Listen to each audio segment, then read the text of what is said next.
However, at this stage, what we do also have, and this is progress, so I don't denigrate, because I've lived through this sense of progress, so I don't mean to be negative about it.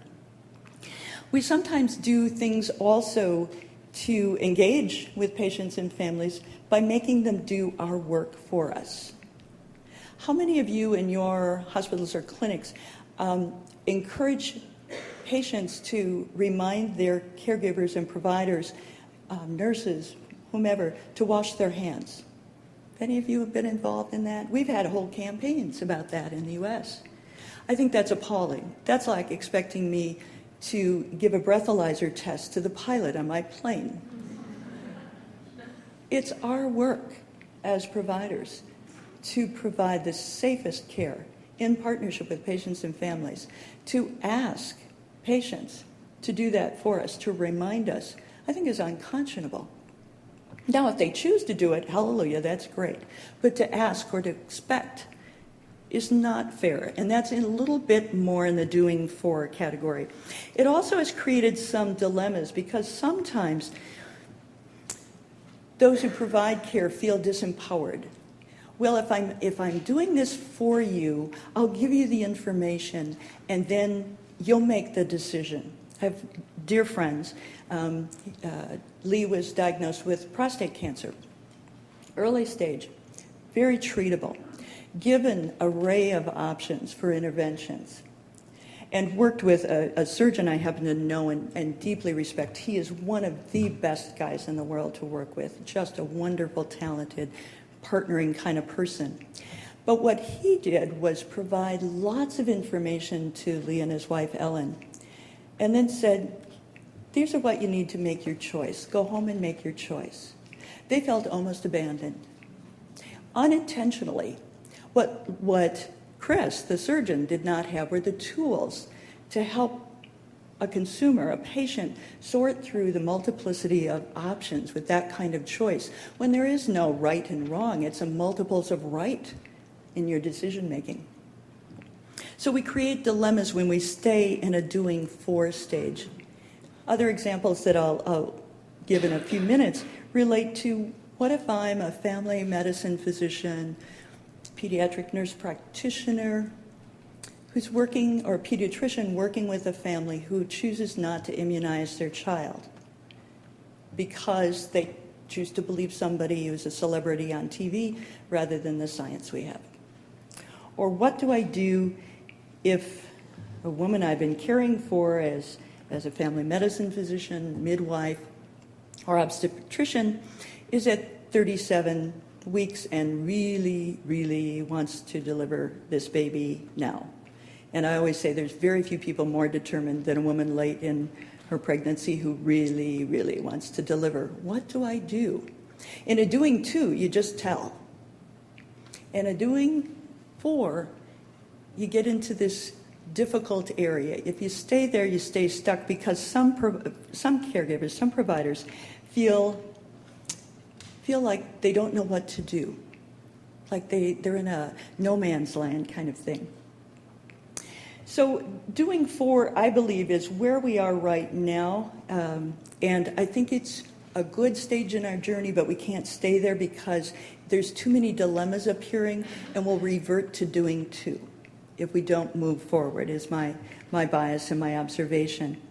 And one other classic example of doing four came up, repeated for me last week with a colleague I was working with multiple teams across the US on improving patient experience. And they had a team that included patients and family members, so that's a great thing. That's a great thing. Their focus was on how to help manage patient and family expectations. Now, that's a phrase that just drives me crazy. You need to know. And I said, and I usually am not terribly blunt when people are really energized and thinking they're moving forward. You just don't like to shoot them out of the sky. And so I said, so tell me, what kind of things are you working on as far as managing patient and family expectations? Well, the physician will come in and say, you can go home today. You're all set.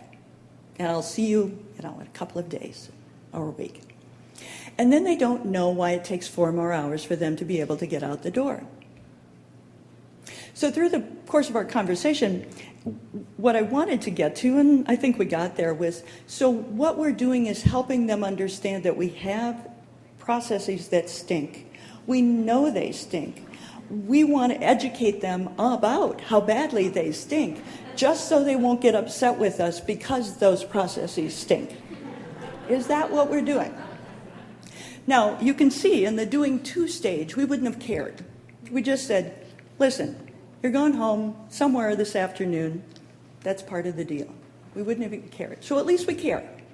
But now our approach is to manage your expectations. So the final part, the one that I think you're about and that I get so excited when I see, is doing with. It is characterized with we talk together. We have conversations.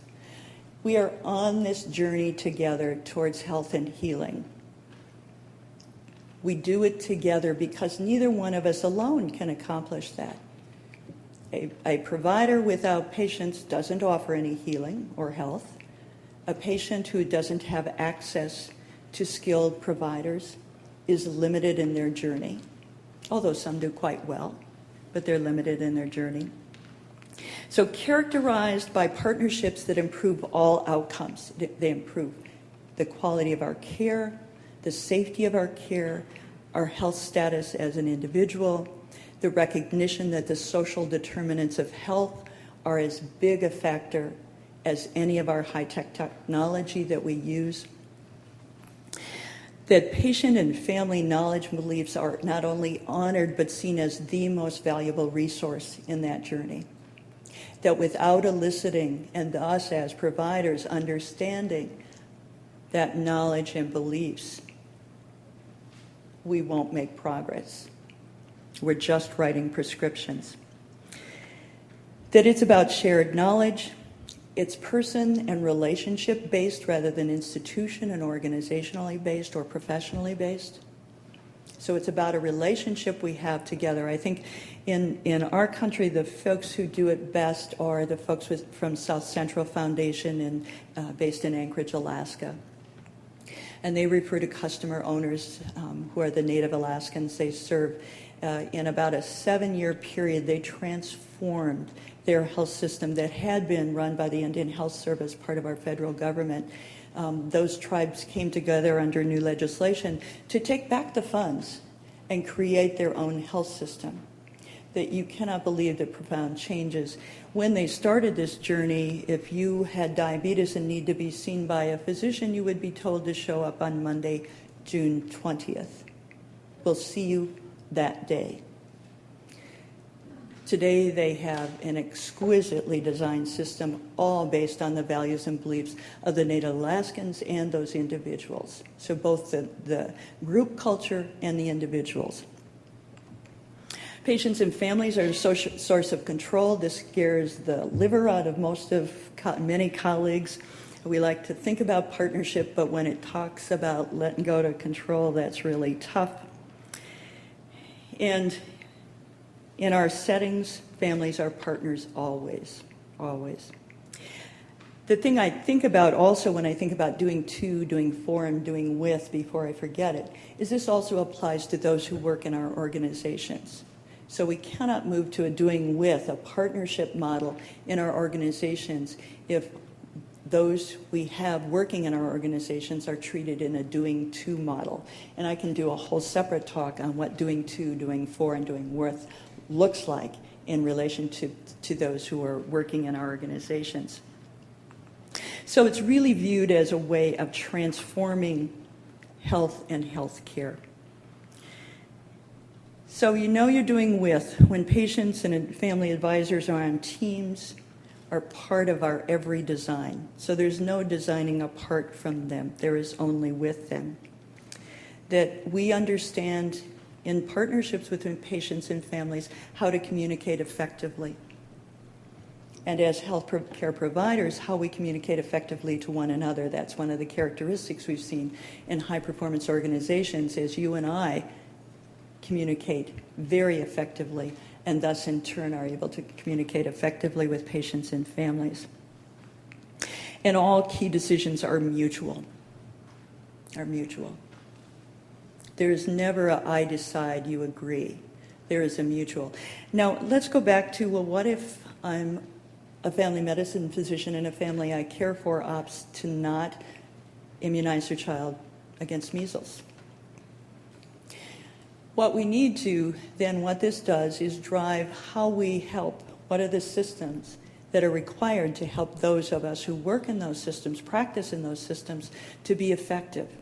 This requires all different sorts of infrastructure, policy, both at small p and big P level, to design the systems that enable this. So how do we help those providers in those very tough situations where you want to say, just do it, damn it, or don't come back, to say, I disagree with you respectfully, here's why, but I'll always be willing to engage in conversation with you.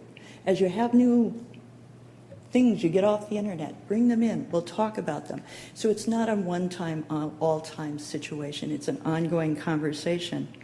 Best example I have of that is that woman at 37 weeks who has no indication for induction but does want to deliver today, and especially before my doctor goes on vacation. Truth be told, that's one of the leading behind-the-scenes reasons for that. I was working with this when I was at United Hospital, and we looked at how do we reduce our cesarean birth rate, deliveries by cesarean. Well, we looked at all of them, and guess what? They were all indicated. They met Cochrane database indications.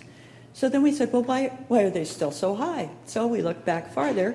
Well, we set ourselves, and particularly that woman and family, up to have a C-birth because we were inducing them when, as I was saying to my colleagues, they were in much chance of going into labor as I was, and I wasn't pregnant. We were not following what we knew was good, solid evidence. But here's a physician or a midwife who has had a long-term relationship, so these are folks that understand that patient and family journey, who, when pressured by patients and families, would say, well, let's see what we can do. Because if I'm that woman, my mother was induced, my sister was induced, my best friend was induced, so we had this community conspiracy to set us up for unhealthy situations. So here's an example of where we worked as a caregiver and patient family community to look at what's the data, what's the science we know that is good science, and what are the guidelines that we'll use. And our patient and family advisors were marvelous in helping us with the language, how to have those conversations. And they also pointed out, if you have Dr. Jones saying that, you better make sure Dr. Smith down the hall is saying the same thing, because if I think I can go down the hall, I will. So it was how we supported those caregivers, those providers, and partnered together with patients and families that moved us out of that dilemma. Because otherwise we continue to put all of us in dilemmas.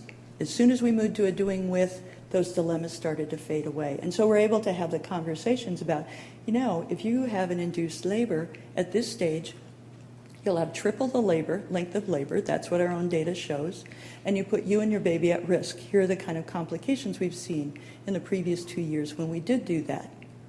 Most women will be talked out of that when they hear 3 times the labor. That usually helps the conversation.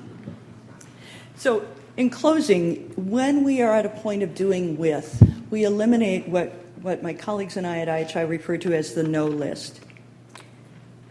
When we are doing with, when we are in partnerships, we have the opportunity to eliminate the no list, which is no helplessness in those served or serving. No needless harm or deaths. No needless pain or suffering. No unwanted waiting. No waste for anyone. And equity for all. So I thank you again for inviting me. I can't wait for the conversation.